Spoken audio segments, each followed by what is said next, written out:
লন্ডভন্ড চারপাশ, গাছ উপড়ে পড়ে ঘরবাড়ি বিধ্বস্ত। কালবৈশাখীর তাণ্ডবে চুরমার ব্রাহ্মণবাড়িয়ার সদর উপজেলার গোজারিয়া জাঙ্গাল এলাকা। ঝড়ে গ্রামের অন্তত ৩০টি বসতঘর ভেঙে পড়েছে।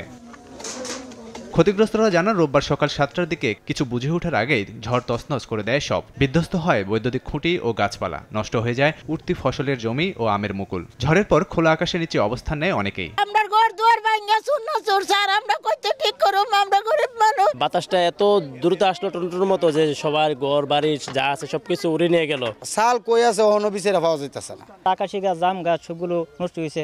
ব্রাহ্মণবাড়িয়া ছাড়াও দেশের বিভিন্ন স্থানে কালবৈশাখী ঝড় বয়ে যায়। এদিকে রাজধানী ঢাকাতেও সাত সকালে মুহূর্তেই ঘনিয়ে আসে আঁধার, সেই সঙ্গে দমকা হাওয়া বয় চারদিকে। তবে বৃষ্টি বেশিক্ষণ স্থায়ী হয়নি, শীতলতার পরশ পেয়েছে নগরবাসী।